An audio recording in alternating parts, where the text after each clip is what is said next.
안녕하십니까.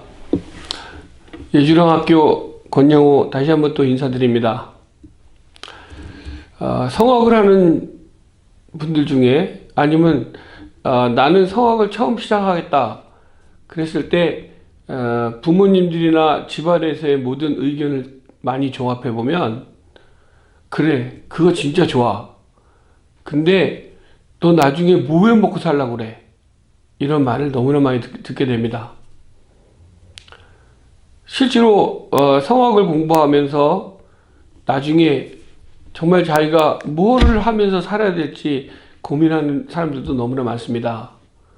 그런데 성악은 그렇게 나중에 뭐를 해먹고 살려고 하는 게 아니라 우리의 삶을 훨씬 더 품위 있고 그리고 또 여유 있는 삶을 살게 하는 좋은 학문이고 무엇보다도 목소리의 맑음과 목소리의 좋음에 의해서 살아가는 삶의 그런 방법이 너무나 많이 차이가 있습니다. 아름답고 좋은 목소리를 갖고 노래를 잘하고 지내는 분들을 보면 삶도 굉장히 재미있고 즐겁게 살아가는 것을 알 수 있습니다.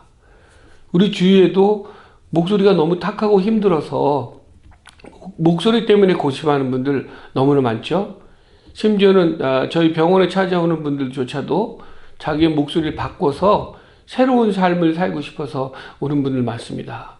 이만큼 성악가로서의 삶은 그렇게 목소리를 뛰어넘어서 좋은 목소리보다도 훨씬 더 좋고 또 아름다운 노래를 부를 수 있는 자기의 삶에서 최고의 인생을 누릴 수 있는 그런 좋은 학문이고 또한 그렇게 좋은 목소리를 내면서 살아가는 분들을 보면 무엇보다도 자기 삶에 대한 자신감이 넘치기 때문에 그 사람의 인성을 바꾸어 놓을 수 있는 좋은 학문이 바로 성악입니다. 유럽에서는 성악을 해서 굶어 죽은 사람 없습니다. 오히려 제대로 성악을 해서 자기의 길을 찾아서 열심을 다해 갖고 살아가는 사람들이 오히려 사회생활에서는 대우받고 있습니다. 그럴 때 저는 또 한 가지 우리 성악하는 분들한테 좋은 참고가 될 만한 이야기를 오늘 하고 이 시간을 마칠까 합니다. 성악가들이 보면 대부분 몸이 참 좋습니다. 몸이 좋다는 것을 떠나서 아니면 그보다 더 사실 좀 뚱뚱하고 심지어는 비대하다고 느끼는 분들 많습니다. 왜 그럴까요? 다른 음악 하시는 분들은 몸도 날씬하고 또 굉장히 그렇게 몸이 가벼운 모습을 보이는데 성악 하신 분들은 유별나게 뚱뚱합니다. 죄송합니다. 뚱뚱하다고 표현해서. 그런데 사실은 그렇게 뚱뚱합니다. 어머니들은 본인의 자녀들이 성악을 할 때 몸이 좋아야 된다. 뚱뚱해야 소리가 잘 난다. 이런 얘기도 가끔 하는 걸 제가 직접 들을 수가 있었습니다. 그래서 저는 제가 독일에서 있을 때 좀 몸이 비대했고 뚱뚱했던 그런 성악하는 친구들과 함께 지내면서 우리는 왜 이렇게 뚱뚱할까? 그런 얘기를 한번 해본 적이 있습니다. 그때 러시아에서 온 한 친구가 저에게 쉽게 아주 간단하게 얘기했습니다. 너무 많이 먹어서 그래. 그리고 먹는 걸 너무 좋아해. 생각해보면 정말 맞는 얘기 같습니다. 우리 성악하는 분들 정말 잘 먹습니다. 심지어는 제가 속초에 학생들 데리고 갔을 때 무한 리필 뷔페집에 고깃집에 가서 먹었을 때 그 지역에 있는 씨름부의 학생들보다 성악 학생들이 더 많이 먹은 적도 경험했습니다. 정말 많이 먹고 특히 고기를 엄청 좋아하죠. 그거는 성악을 하기 때문에 그렇다기보다는 어렸을 때부터 먹던 버릇, 그 다음에 그런 입맛이라고 생각합니다. 그렇게 고기를 좋아하는 성악하는 친구들이 사실 채소는 잘 또 못 먹는 친구들도 너무 많습니다. 심지어는 오이는 냄새가 나서 못 먹고 당근은 당근이기 때문에 못 먹고 깻잎은 향이 너무 짙어서 못 먹고 그러면서 고기는 엄청 먹습니다. 그러면서 살을 뺄 수는 없죠. 그러다 보면 성악하는 사람들이 고기를 먹고 또 운동은 그만큼 안 하고 이러다 보니까 사실 살이 많이 찌게 됩니다. 근데 그거는 우리 몸속에 있는 체지방을 비롯해서 혈액순환까지 또 심장에 그런 오는 충격까지 사실 너무나 큰 어려움을 겪게 되는 그런 좋지 않은 경우고, 특히 어머니들은 우리 아이들에게, 성악하는 자녀들에게 해줄 게 없습니다. 특별히 나는 모릅니다. 그러면서 남들보다 더 잘해주고 싶은데 뭘 해줄까? 그러면 고기밖에 해주는 게 없는 걸로 알고 있는 어머니들 많습니다. 절대로 그렇지 않습니다. 요즘은 우리가 먹는 게 너무 좋고, 특히 요즘은 심지어 라면에다가도 치즈를 넣어서 먹고, 고기에다가도 치즈를 싸서 먹고, 김치에다가도 치즈를 싸서 먹을 만큼 엄청나게 많은 단백질을 우리 먹을 수 있습니다. 옛날에는 우리가 그렇게 단백질을 먹을 수 있는 그런 기회가 별로 없었죠. 그러다 보니까 심지어는 개고기를 먹는 그런 문화까지도 우리가 있었고, 개고기 먹는 거에 대해서 제가 반대하거나 찬성하거나 좋다 나쁘다는 말씀드리는 건 절대로 아닙니다. 하지만 지금도 성악하는 선생님들이 개고기를 엄청 좋아하셔서 그 선생님으로 인해서 학생까지 그 선생님과 함께 선생님을 모시고 개고기 집에 가서 개고기를 먹는 학생들도 있습니다. 한 가지 이유는 뭐냐면 노래를 잘하기 위해서. 물론 그만한 충분한 이유가 돼서 노래를 잘하시는지 모르겠지만 개고기를 드시는 분들 참 노래 잘하더군요. 그렇지만 개고기를 먹지 않은 분들도 그거보다 노래 더 잘하는 분들도 많습니다. 그렇다면 우리가 꼭 무리해서 고기를 먹고 운동을 하지 않고 이렇게 된다면 우리는 너무나 그런 과한 그런 음식물을 먹게 돼서 결국은 성악하는 분들이 살이 많이 찌게 됩니다. 오늘은 제가 성악하는 분들이 살이 많이 찌는 것을 얘기하려는 게 아니라, 우리가 노래할 때 우리 몸에 많은 근육이 성대의 근육과 그 모든 걸 이용해서 좋은 소리를 내게 하는 건데, 이 근육은 우리 몸에 반드시 필요합니다. 성악하는 분들에게도 반드시 필요합니다. 하지만 많은 것을 먹어서 지방이 쌓인 거하고 적당히 먹어서 근육이 탄탄한 거하고는 본질적으로 다르죠. 그렇다면 또 여기서 우리가 한 가지 또 의문이 들 수 있습니다. 그럼 운동선수들은 이게 근육이 탄탄합니다. 엄청나게 탄탄하고 힘이 좋습니다. 그러면 성악가들이 사용하는 성대와 운동하는 선수들이 사용하는 성대의 차이는 뭐가 있고 무슨 관계가 있는지, 그런 의구심이 들겠죠. 운동하는 분들은 분명히 엄청난 근육량을 가지고 있고, 성악하는 분들은 근육량 더하기 지방도 있습니다. 비계라고 말할 수 있죠.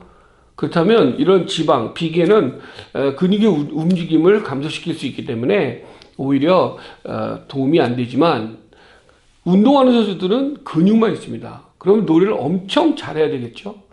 그럼 무슨 차이가 있을까요? 여기서 한 가지 중요한 거는 성대의 접촉이라는 겁니다. 우리가 성대에 접촉을 하기 위해서는 사실 아랫배와 그런 그 근육의 힘이 그 성대를 꽉 잡아줌으로써 성대가 꽉 닫힙니다. 간단한 예로 우리가 좀 약간 묵직한 그런 무슨 양동이라든지 그런 물이 담겨 있는 거나 아니면 무거운 책이나 그런 무거운 물건을 옮길 때 보면 아랫배 힘이 쫙 들어갑니다. 아랫배 힘이 들어감과 동시에 성대가 꽉 닫힙니다. 이 말은 곧 성대가 꽉 닫히면서 아랫배의 힘이 생긴다는 말로도 할 수가 있습니다. 그만큼 아랫배의 힘과 성대는 연관성이 있습니다. 우리의 그 운동선수 중에서 역도 선수들이 그 무거운 거를 들을 때 배에 엄청나게 넓고 단단한 그 허리띠를 하고 있습니다. 왜일까요? 아랫배를 딱 받쳐주기 위한 겁니다. 그 이유는 곧 성대를 꽉 닫게 하기 위해서이죠. 그렇다면 성대가 꽉 닫히지 않은 상태에서는 무거운 거를 절대로 들을 수가 없습니다. 우리가 병원에서 적수술을 하는 성대 적수술이나 후두 적수술을 할 때는 성대하고는 상관없는 일이 벌어지는데, 이렇게 되면 우리는 우리 몸에 힘을 줄 수가 없습니다. 심지어는 성대가 꽉 닫히지 않은 상태에서 화장실에 가서 대변도 볼 수가 없습니다. 그만큼 우리가 우리 몸에 힘을 쓰기 위해서는 성대가 꽉 닫혀야 됩니다. 그건 곧 운동선수에 해당하는 거죠.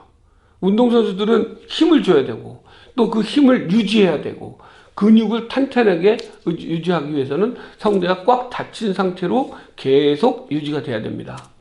하지만 성악과는 아닙니다. 성악과는 먼저 성대가 꽉 닫힌 상태에서 성대와 성대가 이렇게 붙어서 비벼지는 그곳을 우리는 성대 입술, 우리가 입술이라고 말하는데, 이 성대 입술이 잘 떨려야 소리가 나는 것이기 때문에 우리는 적당히 닫히고, 물론 꽉 닫혀야 되겠죠. 그리고 그거를 잘 뚫고 나오는 공기가 거기서 성대 입술을 마찰시키면서 떨리게 만드는 것을 잘해야 됩니다. 운동선수들은 성대 입술이 꽉 닫혀 있기만 하면 되지만, 우리 성악가들은 움직여야 됩니다. 그 성대 입술이 떨려야 된다는 얘기죠. 그게 엄청나게 큰 차이죠. 그렇기 때문에 우리 장민환 선수 같은 분이, 물론 노래도 잘하시죠. 하지만 장민환 선수는 엄청나게 무거운 그런 역기를 들고 버텨서 그거를 머리 위까지 올리면 됩니다. 우리는 그걸 꽉 닫아서 성대를 떨려서 노래를 해야 되는 거는 성악가들이고요. 그 떨림에 대한 거는 엄청난 큰 차이라기 때문에 우리한테는 근육이 상당히 필요하지만, 이 근육과 성대의 떨림을 정확하게 알아서 우리가 노래에 사용한다면 굉장히 편안한 상태에서 노래를 할 수가 있게 되는 겁니다. 우리가 심지어는 옆구리를 이용해 갖고 피아노를 밀어냈다, 또 옆구리 뒤쪽까지 공기를 채워라. 사실 옆구리 거기까지 어떻게 공기가 들어갑니까? 공기는 폐까지밖에 못 들어가는데, 그렇지만 그런 이 의미를 가지고 그렇게 이야기를 해주고, 그렇게 되면 깊이 있는 숨을 쉬면서 성대를 꼭 닫아서 노래를 할 수가 있습니다. 하지만 그렇게 과한 표현을 하다 보니까 오히려 이해를 하지 못하고, 그 다음에 성대의 떨림을 제대로 이용하지 못하는 경우가 많습니다. 제가 본 학생 중에, 물론 그 친구도 이제 환자로 만났는데요, 성대가 상당히 굵고 폭도 넓고 색깔도 좋고 반듯하고 너무나 좋았습니다. 또한 긴장도도 엄청 좋고 모든 것이 완벽했는데 소리만 내면 허합니다. 왜 그럴까요? 너무나 과하게 성대를 꽉 조이는 연습을 하다 보니까 허해지게 됩니다. 우리는 배 힘을 이용해서 성대가 꽉 닫히는 것만큼 아, 에, 이, 오, 우 정확한 발음을 통해서도 성대를 붙일 수가 있습니다. 그것만 갖고도 우리는 노래하는데 전혀 문제가 없죠. 그만큼 정확하게 먼저 읽고 그 다음에 울림통을 이용해서 앞으로 내주면 이제부터는 편안하고 좋은 곳에서 큰 노래를 할 수가 있습니다. 그래서 성악가가 되기 위해서 과한 운동을 하는 친구들도 물론 많이 있습니다. 가보니까 그 무거운 쇳덩어리들을 몇 개씩 겹쳐가지고 근육이 나오고 2두 바꾼 3두 바꾼 자랑을 하면서 겨울에도 반팔만 입고 다니고 별일을 다 하는 걸 봤습니다. 그거는 근육을 보여주기 위한 거지 노래를 한다기보다는 근육에 속하는 거기 때문에 별로 상관이 없고요. 그 다음에 실제로 프로복서 중에서 바리톤 가수로 성장한 이탈리아 가수도 제가 무대에서 경험을 해봤는데요. 그 친구는 정말 우람한 체격을 갖고 있고 운동도 그렇게 많이 합니다. 근데 소리도 정확하게 잘 냅니다. 그만큼 자기가 갖고 있는 성대를 정확하게 접촉시켜서 잘 울리는 연습을 했을 때는 과한 그런 근육에 의존하는 것보다도 훨씬 더 편안하게 노래가 되는 걸 알 수 있었고요. 그 다음에 근육을 너무 많이 만들기 위해서 하다 보면 심장에 무리도 줄 수 있고, 그 다음에 성대에 무리를 주어서 오히려 허한 소리를 만들게 되는 것이죠. 그러니까 우리는 걷기 운동을 비롯해서 유산소 운동을 통해서 제일 편안한 가운데 성대를 발전시키고 근육을 또 발전시켜서 우리의 몸도 건강하고 그 다음에 우리의 소리와 우리의 성악가적인 기질을 잘 발휘할 수 있으면 너무나 좋다는 것을 여러분들에게 짧은 시간에 또 말씀드리고요. 다음 시간에는 우리가 어릴 때부터 제일 많이 하는 치아 교정과 성악과의 관계, 그리고 또 더 많이 하는 성형수술과 그 다음에 성악의 관계, 또 호흡을 그때는 어떻게 써야 되고 어떻게 읽어야 되는지 거기에 대한 거를 여러분들에게 다시 한번 말씀드리고 점차적으로 이게 설명과 이제 이론과 실기를 여러분들에게 보이면서 직접적인 소리도 같이 들려줄 수 있는 그런 시간을 갖도록 하겠습니다. 오늘도 함께 해주셔서 감사하고요. 너무나 과한 운동은 오히려 성악에 도움은 안 됩니다. 하지만 몸이 튼튼하고 정확한 성대를 울리는 방법을 알고 난다면 그러면 우리는 운동선수보다도 더 좋은 그런 성대 이용을 할 수가 있습니다. 운동선수들은 성대를 꽉 닫고 머물러 있으면 되고 성악가들은 꽉 닫힌 성대를 잘 뚫고 나오는 호흡을 이용해서 노래를 한다는 것. 그 이론 잊지 마시고 연습할 때마다 편안한 가운데 연습하시고 언제든지 질문이 있으시면 질문을 주시기 바랍니다. 감사합니다.